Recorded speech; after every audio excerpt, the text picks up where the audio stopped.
ध्यान से देखिए, दो विदेशी जीव भोजन कर रहे हैं और जब वे खा पी लेते हैं तो मानव रूप में बदल जाते हैं। उनका भोजन असल में जीवित इंसान होते हैं। इन जीवों को परजीवी जानवर कहा जाता है, जो रात में चुपचाप इंसानों का शिकार करते हैं। लेकिन आज का शिकार खास है क्योंकि यह एक दुर्लभ परजीवी और मानव का संयुक्त रूप है। परजीवी जानवर ताकतवर भाई ने सीधे हमला किया, जबकि छोटी आंखें दोधारी तलवार में बदलकर बचाव कर रही थीं। चूंकि विपक्षी पूरी तरह से टी आकार में था, छोटी आंखें को कुछ कठिनाई हो रही थी। इसी बीच छोटा हैंडसम धीरे धीरे ताकतवर भाई की ओर बढ़ रहा था।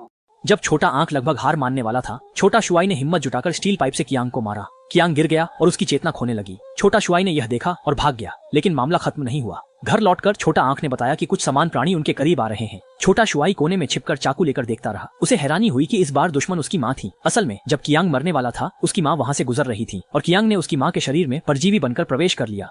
छोटा आंख पूरी कोशिश कर रहा था कि छोटे शुआई को बताए कि उसकी माँ अब नहीं रही, लेकिन छोटा शुआई सच मानने को तैयार नहीं था। अचानक एक लंबा स्पर्शक सीधे छोटे शुआई के दिल में धंस गया।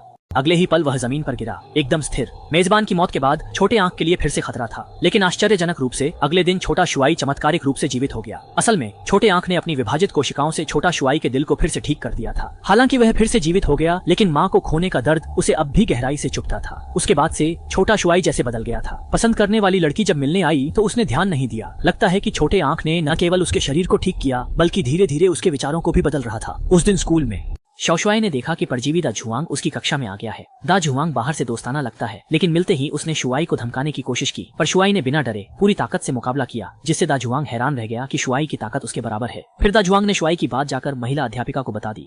आश्चर्यजनक रूप से महिला शिक्षक ने अजीब मुस्कान दी, क्योंकि वह जानती थी कि छोटा आंख और छोटा शुआई ने समर्थन करना शुरू कर दिया है। जैसे जैसे पीड़ितों की संख्या बढ़ी, मानव जाति ने परजीवी जानवरों की सच्चाई का पता लगाया। वैज्ञानिकों ने परजीवी जानवरों की पहचान के लिए एक विधि विकसित की। किसी के सिर के बाल खींचकर देखना, अगर बाल हिले तो वह व्यक्ति परजीवी है। दुर्भाग्य से उसी दिन जब लंबा और मजबूत दाजुआंग आर्ट स्टूडियो की लड़कियों के लिए मॉडलिंग कर रहा था, एक लड़की ने मजाक में उसके बाल खींच लिए। अगले ही पल लड़की डर से स्तब्ध रह गई। जमीन पर रेंगते बालों को देखकर चित्रकला कक्षा में सभी लोग बेचैन हो गए और यह देखकर दाजुआंग ने जीतने का इरादा छोड़ दिया। उसने अपनी असली पहचान दिखाने की तैयारी की। शाओ होंगशु